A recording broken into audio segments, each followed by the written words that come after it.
Friends, welcome to சிகா TV. வாங்க, ரொம்ப நாள் கழிச்சு இன்றைக்கி ஒரு வீடியோவில் சூப்பராக பார்க்குறோம். என்ன வீடியோனா, நம்ம இன்றைக்கி சிக்கன் பிரியாணி செய்ய போகிறோம். வாங்க, அது எப்படி செய்யலான்ட்டு ஃபுல்லாக டீட்டெயிலாக நம்ம பார்க்கலாம். வாங்க, ஃபஸ்ட்டு எண்ணெய் ஊற்றிக்கலாம். எண்ணெய் ஊற்றி கொஞ்சம் சூடாகிடுச்சு. இப்போ நம்ம ஒரு ஸ்பூன் நெய் ஊற்றிக்கலாம். எண்ணெய் சூடாகிடுச்சு, பட்டை போட்டுக்கலாம். கடல் பாசி போடலாம், அன்னாச்சி பூ போடலாம், கடல் பாசி கொஞ்சோண்டு, பிரியாணி இலை கொஞ்சோண்டு, சோம்பு கொஞ்சோண்டு, வெங்காயம் போட்டுக்கலாம். வாக்கில் கட் பண்ணி நீங்கள் சேர்த்திங்கன்னா கொஞ்சம் பிரியாணிக்கு டேஸ்ட்டு கொடுக்கும். அது கட் பண்ணிக்கலாம். அதை பச்சை மிளகா ஒரு 4 போட்டுக்கலாம். உடச்சி போடலாம், அப்போ தான் டேஸ்ட்டு கொடுக்கும். அதுவும் ஏன்னா உங்களுக்கு தேவையான அளவு கூட நீங்கள் காரம் சேர்த்துக்கலாம். கோல்டன் கலர் வர வரைக்கும் நம்ம வெங்காயத்தை வதக்கிக்கலாம். அரிசி ஊற வச்சுக்கலாம். இந்த டம்ளருக்கு நம்ம 2 டம்ளர் சேர்த்துட்டோம்னா நம்மளுக்கு கரெக்டாக இருக்கும் சாப்பாடு. அதுக்கேற்ற மாதிரி உங்களுக்கு எவ்வளோ தேவைப்படுமோ அது ஏற்ற மாதிரி நீங்கள் யூஸ் பண்ணிக்கோங்க. இதை நம்ம இப்போ அரிசியை கழுவி நம்ம ஊற வைக்கிறோம். அதுக்கப்புறமா நம்ம 2 ஸ்பூன் இஞ்சி பூண்டு பேஸ்ட் சேர்த்துக்கலாம்.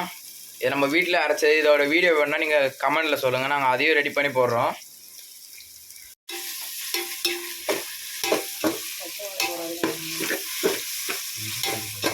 இஞ்சி பூண்டோட பச்சை வாசலாம் போகிற வரைக்கும் நம்ம ஃபுல்லாக வதக்கிக்கலாம். பூண்டு பேஸ்ட்டோட பச்சை வாடெல்லாம் போயிடுச்சு. நம்ம இப்போ காலைல வாங்கி நல்லா கழுவி ஃப்ரெஷ்ஷாக வச்சுருக்க புதினா கொத்தமல்லி சேர்த்துக்கலாம். நம்ம நல்லா வதக்கிக்கலாம்.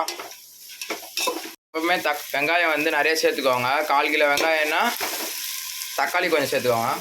150 கிராம் தக்காளி. இதையும் நல்லா வெங்காயம் மாதிரி நல்லா வதக்கிக்கலாம். தக்காளி சீக்கிரமாக குழையதுக்காக கொஞ்சம் கல்லுப்பு சேர்த்துக்கலாம். சேர்ந்து நம்ம மிக்ஸ் பண்ணி விட்டுடலாம். அப்போ தான் அது ஃப்ளேவர் நல்லா இறங்கும் அதில். இப்போ நல்லா குழைய வதங்கிருச்சு.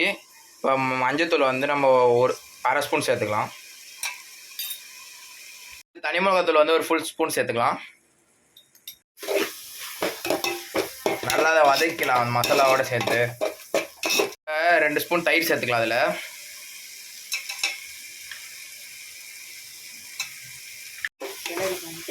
நல்லா அதை மிக்ஸ் பண்ணிக்கலாம். அதில் சிக்கன் வாங்கி நம்ம நல்லா சுத்தம் பண்ணி வச்சுருக்கோம். அதை நம்ம இப்போ குழம்புல சேர்த்துக்கலாம்.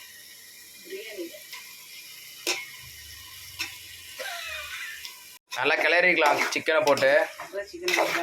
அப்போ தான் நல்லா சிக்கனில் நல்லா இறங்கும். சிக்கன் சேர்த்துக்கலாம். அதில் அதெல்லாம் புளிஞ்சு வச்சுருக்கோம். நீங்களும் அதை மாதிரி புளிஞ்சு நீங்கள் சேர்த்துக்கோங்க. சீடு சேர்க்காதீங்க, அதனால் அது ஒரு மாதிரி கசக்க ஆரம்பிச்சிடும். நல்லா கிளறி விடுங்க.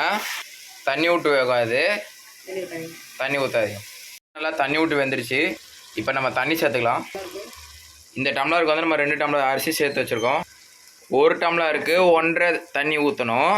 நம்ம 2 டம்ளர் சேர்த்ததுனால நம்ம 4 டம்ளர் அரிசி தண்ணி ஊற்றிக்கலாம். 4.5 தண்ணி.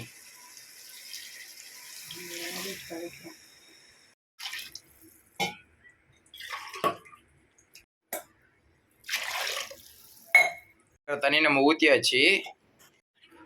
கொதிக்கிற வரைக்கும் நம்ம வெயிட் பண்ணலாம். அதுக்கு முன்னாடி நீங்கள் உப்பு காரம் செக் பண்ணிக்கோங்க. உங்களுக்கு காரமோ உப்போ கம்மியாக இருந்தால் சேர்த்துக்கோங்க. எங்களுக்கு எவ்வளோ தேவைப்படுதோ நாங்கள் அதை சேர்த்துக்கிறோம். ஸ்டேஜில் நீங்கள் செக் பண்ணிக்கோங்க. ஏன்னா அரிசி போட்டதுக்கப்புறம் நம்மளை செக் பண்ணாலும் ஒன்றும் பண்ண முடியாது. அதில் உப்பு மட்டும் கம்மியாக இருக்கானா நாங்கள் கொஞ்சம் உப்பு சேர்த்துக்கிறோம். அதில் தண்ணி நல்லா கொதிக்க ஆரம்பிச்சிருச்சு. அரிசி ஊற வச்சு வடிகட்டி நம்ம ரெடி பண்ணி வச்சோம். இப்போ நம்ம அதை அரிசி இதில் சேர்த்துக்கலாம். நல்லா அது கொதித்து அரிசி வேகிற வரைக்கும் நம்ம வெயிட் பண்ணலாம். இப்போ நல்லா தண்ணி சுண்டி வந்துருச்சு. இப்போ நம்ம தம் போட்டுக்கலாம். நம்ம ஒரு தோசைக்கல்லை எடுத்து அது மேலே தம் போட்டுக்கலாம்.